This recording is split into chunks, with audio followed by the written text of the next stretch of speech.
Hey guys, welcome to Boti Sales Course. Today we're going to talk about the mindset that selling is actually helping.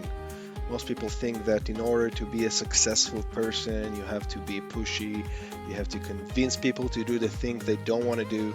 And today we're going to talk about how the exact opposite is going to give you a much better result. So selling is not what you think. Okay, as we said, the simple truth is that real selling is the exact opposite of pushing, not convincing, not pressuring. That's why most people fail because they think that selling, okay, is not equal helping solve a problem. But the truth is that the good salespeople know that selling is equal to helping solve a problem to a prospect. So, as a rule of thumb, let's imagine that nobody likes being sold to, but everybody likes to buy. Okay, so pushy equals they want to escape the conversation.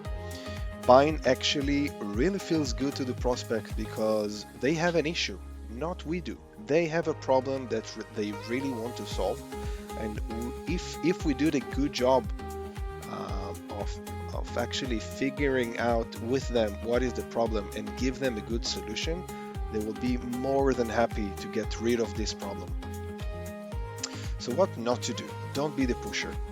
Don't be me-centered. Okay, me. Don't talk too much. Most of the conversation, the prospect's supposed to talk. Let's say, again, rule of thumb, around 70% of the time. And again, when people are really need the sale, they have an anxiety to get a no, and the other side can feel the anxiety. Okay, it's create a lot of bad emotions in the call, and it's actually you come across as desperate. Okay, you come across as chasing, you come across as needy. Okay, it's needy is actually the worst feeling that the client could have about you. Okay, we call it in sales commission breath. That the client actually can feel that you have a commission breath. So you really want to avoid those things. What you should do is come across as the helper. Okay, you have to diagnose first, like a doctor. You have to ask and listen. Again, rule of thumb, around 70% of the time. You could be so calm by hearing no. Okay, it doesn't affect you because again, they have the problem, not you do. You here only to listen and provide a solution. If they want to go with that solution, amazing. If no, again, it doesn't affect you at all. And you do follow up with value. Okay, we will have a lesson about what is the right way to do follow up. So just keep it in the back of your mind that you bring value to follow-ups. Okay, you can see the difference, right? So why pushing backfires us? Because again, they feel it. They sense your need. It's something that imagine that person, that salesperson.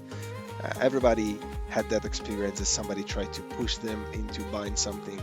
Imagine how you felt. Okay, this is exactly the opposite of what you want your prospect to feel. They're getting careful. They put their guards up.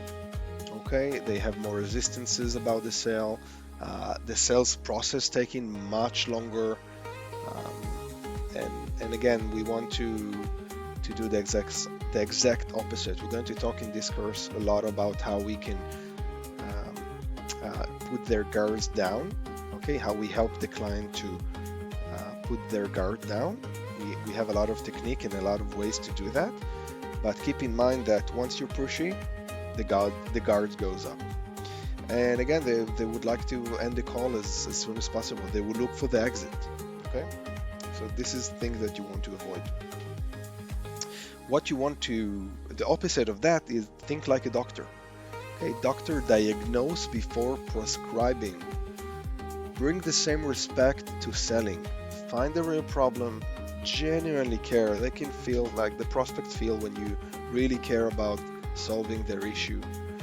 And tell the truth. If it's something that you can solve, be honest about it. Put things on the table. Say, this is what I can do. This is something I can't help with. Be sincere. So how to practice? Drop the pitch, start asking and listening. Next time that you're talking to a prospect, just put that principle inside of your mind's eye. Okay, imagine that you're just there to ask and listen. Don't put any sales pressure, not on you and not on the client. If they buy, amazing. If no, it's also okay. And you will see their body language open up. So I want you to pay attention of how their body language is changing once you act in those ways. And stay calm, curious, genuinely curious about helping them, and sincere, as we said earlier. And that's it for today, guys. Next model, we're going to talk about how to show up in sales. Bye for now.